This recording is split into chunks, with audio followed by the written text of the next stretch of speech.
आदि शंकराचार्य द्वारा रचित भगवान श्री गोविंद की अत्यंत मधुर स्तुति भज गोविंदम आदि शंकराचार्य द्वारा रचित प्रसिद्ध स्तोत्र है। यह मूल रूप से 12 पदों में सरल संस्कृत में लिखा गया एक सुंदर स्तोत्र है, इसलिए इसे द्वादश मंजरिका भी कहते हैं। भज गोविंदम में शंकराचार्य ने संसार के मोह में न पड़कर भगवान कृष्ण गोविंद की भक्ति करने का उपदेश दिया है। भज गोविंदम के अनुसार संसार असार है और भगवान का नाम शाश्वत है। शंकराचार्य ने मनुष्य को किताबी ज्ञान में समय न गंवाकर और भौतिक वस्तुओं की लालसा, तृष्णा व मोह छोड़कर भगवान का भजन करने की शिक्षा दी है। इसलिए भज गोविंदम को मोह मुद्गर यानी भ्रमनाशक मुद्गर या मोगरी भी कहा जाता है। शंकराचार्य का कहना है कि अंतकाल में मनुष्य की सारी अर्जित विद्याएं और कलाएं किसी काम नहीं आएंगी। काम आएगा तो बस हरि नाम। इस स्तोत्र का मोह मुद्गर इस स्तोत्र को मोह मुद्गर भी कहा गया है, जिसका अर्थ है वह शक्ति जो आपको सांसारिक बंधनों से मुक्त कर दे।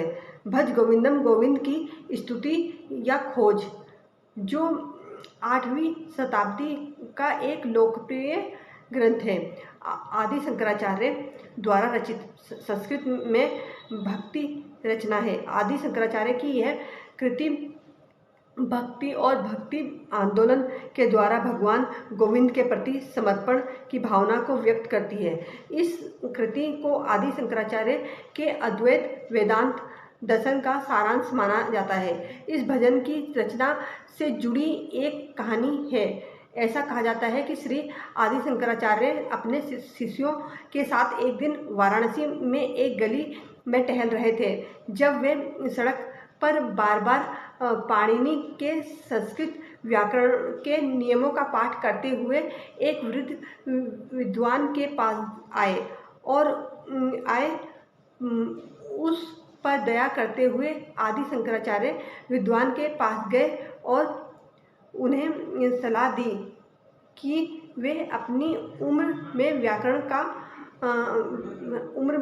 पर अपना समय बर्बाद ना करें, बल्कि अपने मन को भगवान की पूजा और आराधना में बदल दें, जो उन्हें जीवन और मृत्यु के इस दुष्चक्र से बचाएगी। इस अवसर पर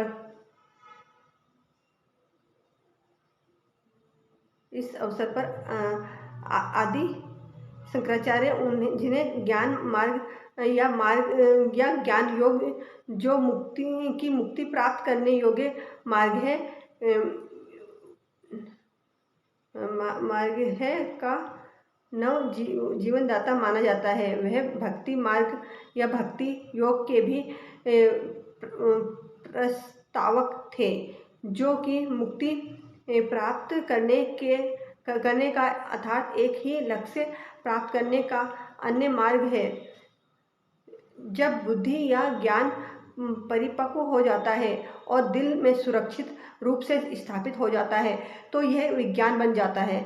जब विज्ञान जीवन में एकीकृत हो जाता है और कर्मों में छलकने लगता है, तो यह भक्ति बन जाता है। ज्ञान जो परिपक्व हो गया है उसे भक्ति कहा जाता है। यदि ज्ञान भक्ति में परिवर्तित नहीं होता तो ऐसा ज्ञान व्यर्थ है।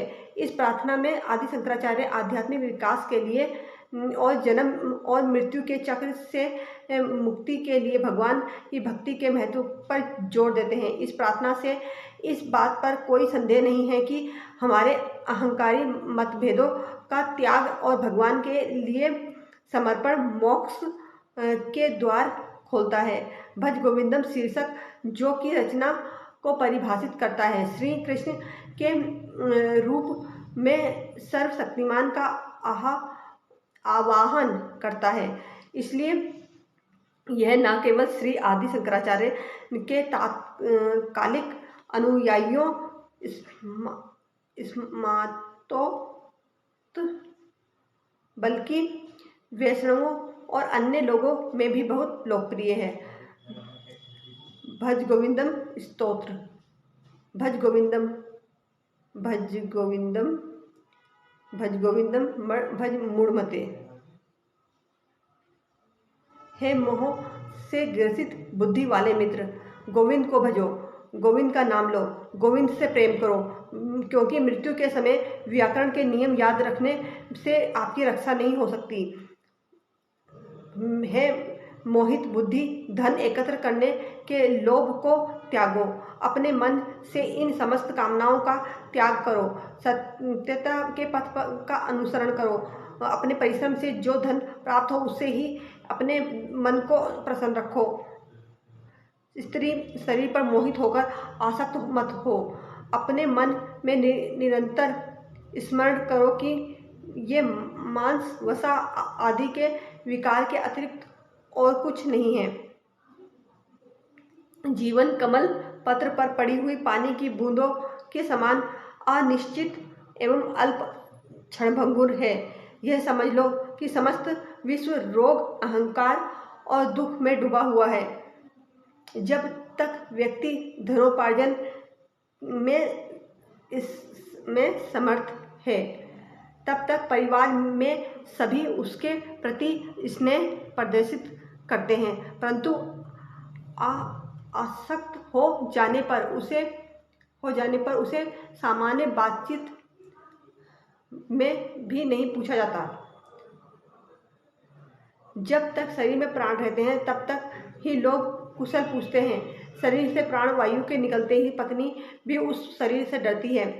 बचपन में खेल में रुचि होती है, युवावस्था में युवा स्त्री के प्रति आकर्षण होता है, वृद्धावस्था में चिंताओं से घिरे रहते हैं, पर प्रभु से कोई प्रेम नहीं करता।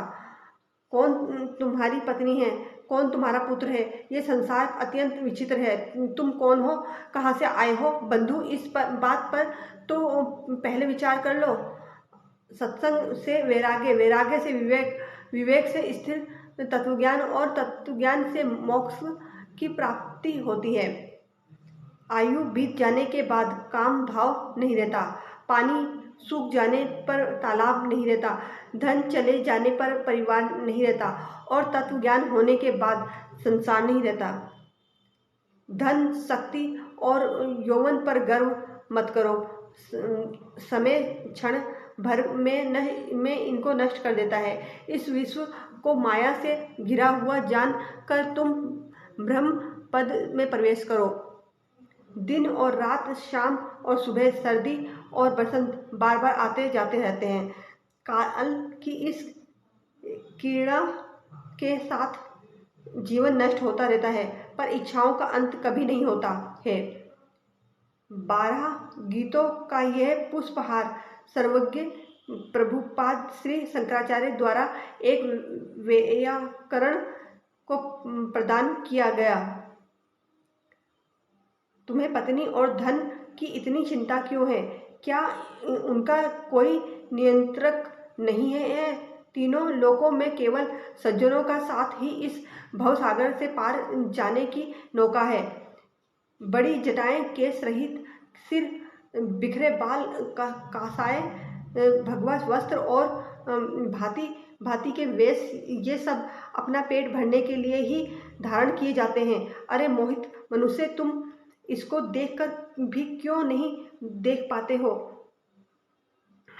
क्षीण अंगों, पके हुए बालों, दांतों से रहित मुख और हाथ में दंड लेकर चलने वाला वृद्ध भी आशा पास से बंधा रहता है।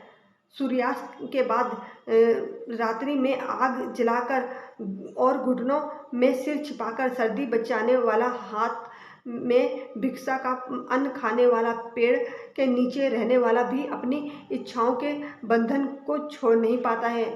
किसी भी धर्म के अनुसार ज्ञान रहित रहकर गंगा सागर जाने से, व्रत रखने से और दान देने से 100 जन्मों में भी मुक्ति नहीं प्राप्त हो सकती।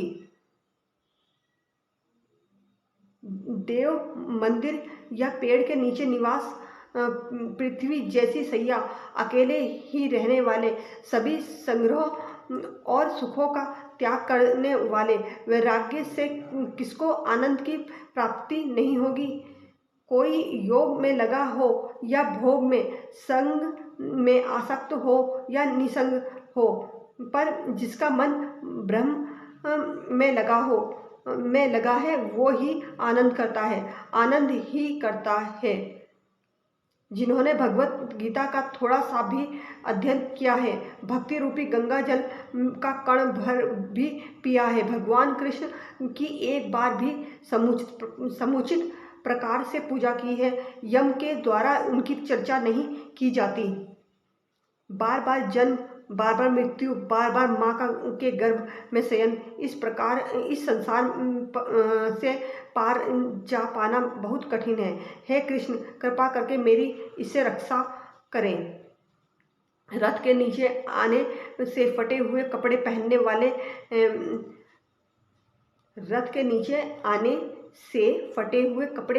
वाले पुण्य और पाप से रहित पथ पर चलने वाले, योग में अपने चित्त को लगाने वाले योगी बालक के समान आनंद में रहते हैं।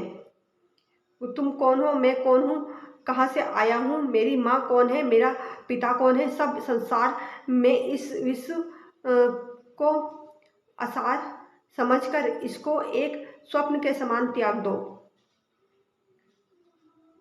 तुम में, मुझ में और अन्यत्र भी सर्व व्यापक विष्णु ही है। तुम व्यर्थ ही क्रोध करते हो। यदि तुम शाश्वत विष्णु पद को प्राप्त करना चाहते हो तो सर्वत्र समान चित्त वाले हो जाओ। शत्रु, मित्र, पुत्र, बंधु बांधव से प्रेम और द्वेष मत करो, सब में अपने आप को ही देखो। इस प्रकार सर्वत्र ही भेद रूपी अज्ञान को त्याग दो।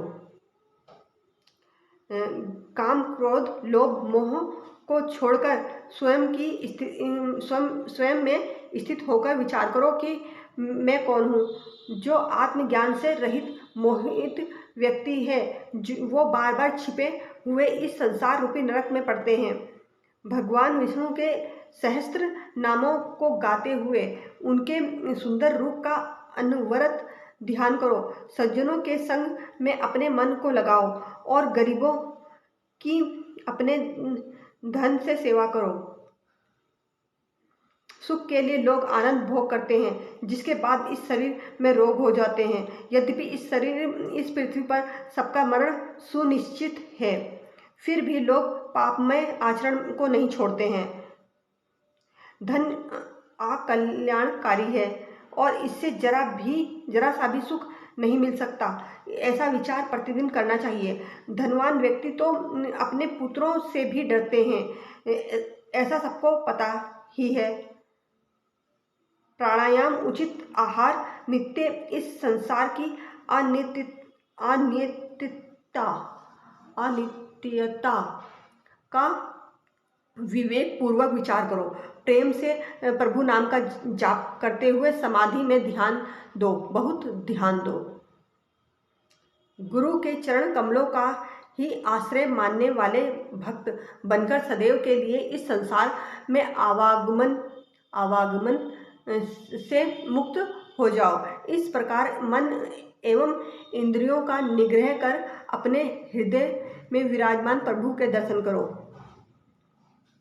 इस प्रकार व्याकरण के नियमों को कंठस्थ करते हुए किसी मोहित व्याकरण के माध्यम से बुद्धिमान श्री भगवान शंकर के शिष्य बोध प्राप्त करने के लिए प्रेरित किए गए।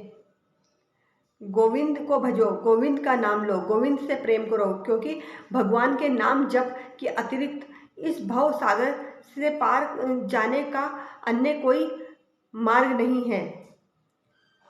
श्री कृष्ण जी के 108 नाम हैं, जिन्हें श्री कृष्ण जी के प्रिय नाम कहे जाते हैं।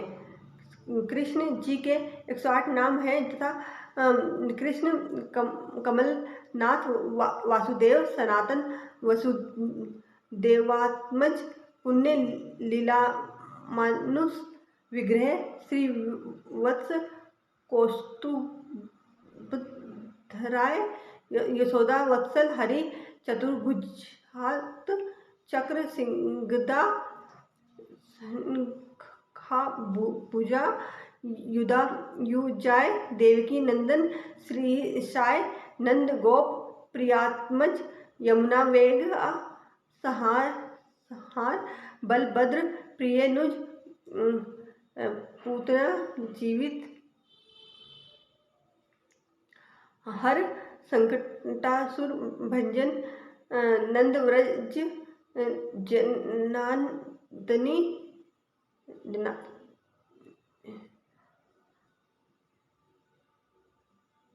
जनार्दन सच्चिदानंद विग्रह नवनीत विलिपतांग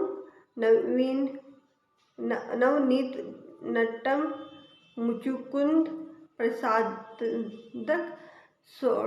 स्त्री सहस्रेश त्रिभंगी मधुराकृत सुक वाग्मृताब्धि दवे गोविंद योगीपति आदि, जिन में से गोपाल गोविंद मोहन हरि बाके बिहारी श्याम ज़्यादा लोकप्रिय हैं। श्री कृष्ण का रंग कुछ लोगों का मानना है कि श्री कृष्ण जी का रंग मेघ श्यामल था, मतलब काला, नीला और सफ़ेद। ऐसी मान्यता है कि गोपियाँ कृष्ण के सांवले रंग के कारण उन्हें चढ़ाती थी। चूँकि श्री कृष्ण जी विष्णु जी का अवतार थे, इसलिए उनके अंदर सागर का नीला रंग समा गया था, इसलिए उनका रंग कुछ नीला सा था। एक पौराणिक कथा के अनुसार श्री कृष्ण जी के बाल्यकाल में वो बलराम और अपने मित्रों के साथ यमुना नदी के तट पर खेला करते थे। जो भी उस नदी में जाता था उसको कालिया सांप खा जाता था, लेकिन श्री कृष्ण ने नदी में जाकर कालिया सांप का वध किया, जिससे उनका रंग श्याम हो गया था।